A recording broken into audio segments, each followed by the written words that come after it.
नमस्कार दोस्तों, एक बार फिर आपका हमारे सिद्र हॉरर स्टोरीज़ में स्वागत है। तो दोस्तों, आप लोग कैसे हैं? उम्मीद करता हूं कि आप लोग अच्छे होंगे। तो दोस्तों, आज मैं आपके लिए एक ऐसी कहानी लाया हूं जो कि एक परेशान आत्मा की है। तो चलिए दोस्तों, हम अपनी कहानी शुरू करते हैं। यह कहानी एक गांव की है जिसका नाम है कोलागढ़। कोलागढ़ का जंगल बहुत भयानक है और बहुत ही मशहूर है। उस जंगल में भूत प्रेतों का ज़्यादा डर था। वहाँ के लोगों का मानना था कि आत्माएं भूत प्रेत होते हैं। उन्होंने भी इस बात पर तब यकीन किया जब उन्होंने ये सब अपनी आंखों से देखा। उस गांव में एक औरत थी। उसका दिमाग कुछ ठीक नहीं था। उसका पति भी एक एक्सीडेंट में मारा गया था। तब से वह कुछ अजीब सी हो गई थी। कुछ लोग उसे पागल कहते थे। एक बार की बात थी कि सुबह सुबह गांव का एक आदमी जिसका नाम भोला राम था, वह शहर की और कुछ ज़रूरी काम से निकल पड़ा। गांव के आने जाने का एक ही रास्ता था, वह भी जंगल से गुजरता था। इसलिए लोग उसमें अंधेरे में डर के मारे नहीं जाते थे और शाम होते ही कोई जंगल की तरफ नहीं जाता था। भोला राम जब उस जंगल से जा रहा था तो गांव से कुछ ही दूर पे जंगल में उसे एक औरत की लाश पेड़ पर लटकती नजर आई। वह एकदम डर गया और भागता हुआ वापस गांव गया। कुछ लोगों ने उसे इस तरह से भागते देखकर कहा, क्या हुआ भोला राम, तुम तो अभी शहर के लिए निकले थे और तुम भागते हुए वापस क्यों आ गए? तब भोला राम ने बताया कि मैंने अभी किसी की लाश को पेड़ पर लटकते देखा। वह लाश किसी औरत की है। देखते देखते सारा गांव इकट्ठा हो गया कि क्या हो गया, कहाँ है लाश, चलो चलकर देखते हैं। तब सारा गांव उसे देखने को चल दिया। देखते क्या है कि एक औरत की लाश पेड़ पर लटक रही है। देखते ही गांव वालों ने कहा कि यह तो पागल लग रही है। कुछ लोगों ने कहा इसे नीचे उतारो और इसका दाह संस्कार कर दो। तो कुछ लोगों ने कहा छोड़ो, इसका है ही कौन जो इसे आग देगा। वैसे भी इससे सारा गांव परेशान हो गया था, चलो इससे तो पीछा छूटा। कुछ बूढ़े लोगों ने कहा कि ऐसा नहीं कहते, शरीर का दाह संस्कार करना जरूरी होता है, नहीं तो उसकी आत्मा भटकती रहती है। तो कुछ लोगों ने कहा कि तो जाकर उतार ले और उसे कर दे दाह संस्कार। बड़े आए सुझाव देने वाले। गांव के लोगों ने बुजुर्गों को ऐसा कह के चुप करा दिया। और वैसे भी इस जंगल में आत्माओं की कमी नहीं है। और एक और आत्मा सही चलो। धीरे धीरे सारे लोग चलते बने। दोस्तों, 8-10 दिन की तक वह लाश ऐसे ही पेड़ पर लटकती रही। किसी ने उसे उतारा तक नहीं। एक दिन अचानक उस लाश की रस्सी टूटकर पेड़ों पर अटक गई और पत्तों से छुप गई। समय बीतता गया। एक दिन गांव का हरिया नाम का व्यक्ति उस रात उसी जंगल के रास्ते से जा रहा था कि उसे वही पागल औरत सामने दिखाई दी। वह एकदम डर गया। उसका सारा शरीर कांपने लगा और उसके पलक झपकते ही वह गायब हो गई। हरिये ने सोचा कि मैं तो मन में ऐसा सोच ही रहा था, ये तो मेरा वहम था, और वह आगे चल दिया। तभी एक कदम उसकी ओर चला ही था कि एक सांड दौड़ते हुए आया और उसे जोर से टक्कर मार के चला गया। हरिया उल्टा गिरा, उसके बहुत जोर से चोट आई। उसने जैसे ही पीछे मुड़ के देखा तो कोई नहीं। उसने जैसे ही फिर आगे को देखा तो उसके आगे एक औरत खड़ी हुई थी। वह एकदम से डर गया और कांपने लगा। उसकी शक्ल तो ऐसी थी कि एक तरफ गाल की हड्डियां और एक तरफ जला हुआ सा चेहरा, आंखें अंदर धसी हुई, नाखून बड़े बड़े और बाल खुले हुए। वह उसे देखकर ऐसे डरा कि वह बेहोश होकर गिर पड़ा। उसकी आंखें खुली तो वह एकदम डर गया। उसने अपने आप को घने जंगलों के बीचों बीच पाया। उसके पेट में तो पानी हो गया। चारों तरफ से आवाज़ें आ रही थी, कहीं पत्तों में खरखर की आवाज़ें तो कहीं शेर के दहाड़ने की आवाज़ें। वह इतना डर गया था कि उसे तो भागना ही नहीं आ रहा था। उसके हाथ पांव काम करने बंद कर गए थे।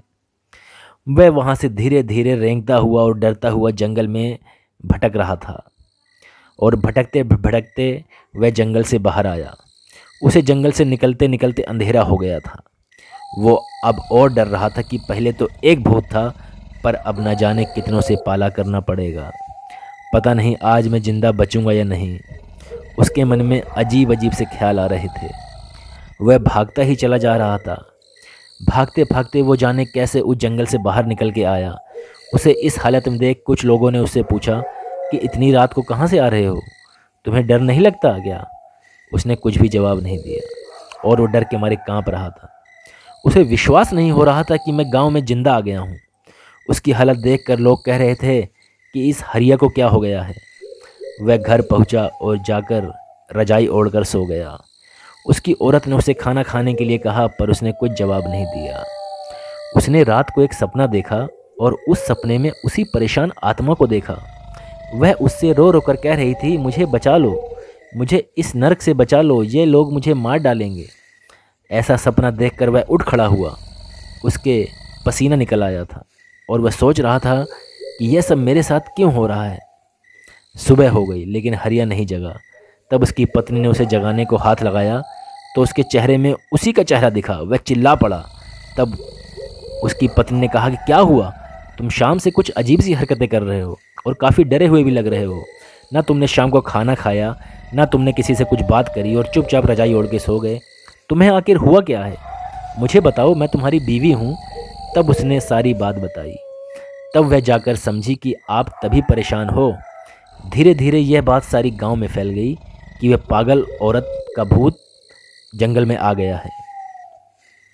तभी कुछ लोगों ने बताया कि रात को यही आवाज़ कुछ लोगों ने सुनी जो जंगल से आ रही थी कि मुझे बचाओ, मुझे इस नरक से निकालो। अब तो सारे लोग परेशान थे कि शहर का जाने का रास्ता भी बंद हो गया, अब हम लोग क्या करेंगे।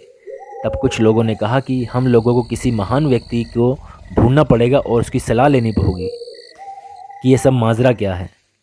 तब किसी एक आदमी ने कहा कि पास ही के गांव में नत्थीलाल भगत जी रहते हैं, वे आत्माओं के बारे में बहुत कुछ जानते हैं। जब सुखिया के लड़के को एक आत्मा ने पकड़ लिया था तब उन्होंने ही उस आत्मा से उसे छुटकारा दिलाया था। तब कुछ लोगों ने कहा यही ठीक रहेगा। सब लोगों ने उस भगत जी को गांव में बुलाया और उन्हें सारी घटना बता दी। भगत जी ने कहा कि तुमने उसके शरीर को ना जलाकर बहुत बड़ी गलती करी, चाहे वो कैसी भी थी। इतना बड़ा जंगल हो के भी तुम लोगों से 4 लकड़ियों का बंदोबस्त नहीं हो पाया था। इंसान कैसा भी हो, जब वह मर जाता है तो उसका दुश्मन भी उसकी अर्थी को कंधा देने आ जाता है, पर तुमने तो सारी सीमाएं तोड़ दी। चलो अब जो होना था हो गया, उससे निपटने के लिए अब सारी तैयारी करनी पड़ेगी। तब भगत जी ने हवन किया और अपना ध्यान लगा के देखा तो उसे वह आत्मा बंधी हुई नजर आई। तब पंडित जी ने उससे पूछा कि तुम यहाँ किसने बांध रखा है। तब उसने कहा कि मुझे एक दरिंदे ने बांध रखा है, वो बहुत बड़ा शैतान है। पहले उसने मुझे मार के पेड़ पर लटका दिया था, फिर गांव वालों ने मेरे शरीर का अंतिम संस्कार भी नहीं किया था। मेरे शरीर को उसने कहीं छुपा के रख दिया है। इसने मेरी आत्मा को कैद कर लिया है।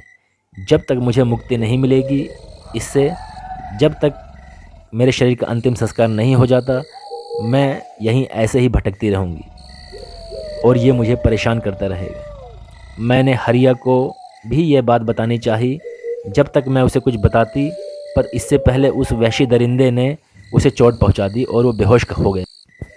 तब मैंने ही उसे दैत्य से बचाया था। तब पंडित जी समझ गए और कहा कि तुम चिंता मत करो, मैं तुम्हें अवश्य उस राक्षस से मुक्ति दिलाऊंगा। तब भगत जी ने आंखें खोली।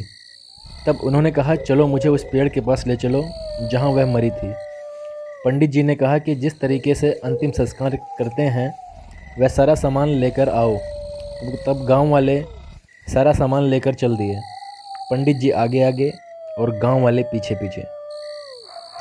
उन्होंने देखा कि वह पेड़ तो बहुत बड़ा हो गया है और बहुत घना हो गया है और लाश का कुछ भी अता पता नहीं है। ना ही उसकी हड्डियां का पता था, ना ही उसके किसी निशानी का। तब पंडित जी ने कहा कि सारे लोग ऊपर चढ़ के ढूंढो, हमें यह काम शाम होने से पहले पहले करना है। तब सारे लोग उस पेड़ पर चढ़कर उस लाश को ढूंढने लगे। बहुत देर तक वह लाश ढूंढी गई लेकिन लाश का कुछ पता नहीं चला। सारे लोग सोचने लगे लाश गई तो गई कहाँ, न हड्डियों का पता कहाँ गई, एक भी हड्डी नहीं मिली। तब पंडित जी ने सबको एक एक नींबू दे दिया और सबसे कहा कि जहाँ पर ये नींबू लाल हो जाए तो समझना वहीं पर लाश है। 2-3 मिनट बाद एक आदमी ने कहा यह रही लाश, यह तो हड्डियों का ढांचा है। उसका इतना कहते ही सारे लोग चीखने लगे, भूत भूत भूत। और सब लोग घबरा गए क्योंकि उनके सामने एक भयानक आदमी खड़ा था। उसके ये बड़े बड़े दांत, आंखें लाल लाल, मुंह भेड़िए जैसा और ये बड़े बड़े नाखून। लोग डर के मारे ऊपर से कूद गए। एक को तो उस भेड़िए ने ऐसे पकड़ के फेंका कि वो पेड़ से नीचे आ गिरा और उसे काफ़ी चोटें आई। और वो भेड़िया ज़ोर ज़ोर से चिल्लाने लगा, इसे कोई नहीं ले जाएगा, यह मेरी है, इसे मैंने वर्षों से सजा के रखा है। उसने गुस्से में सारा पेड़ झकझोर दिया। ऐसा होते देख पंडित जी ने मंत्र पढ़ना शुरू किया। पंडित जी को मंत्र पढ़ते देख उसने उन पर हमला बोल दिया।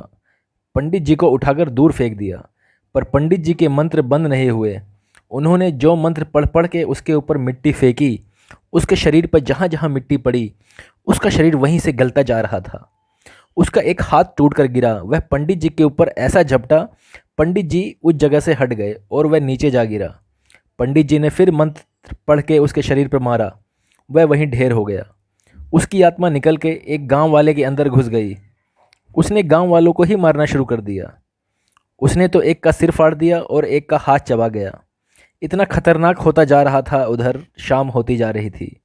तब पंडित जी ने उसकी ओर रस्सी फेंकी और दूसरी ओर एक आदमी ने पकड़ के उसे एक पेड़ से बांध दिया और उसको 2-4 मंत्र पढ़ के मारे और लोगों से कहा, शाम होने वाली है, जल्दी से इसकी लाश को जला दो, कहीं ऐसा ना हो कि यहाँ पर और आत्माएं आ जाएं।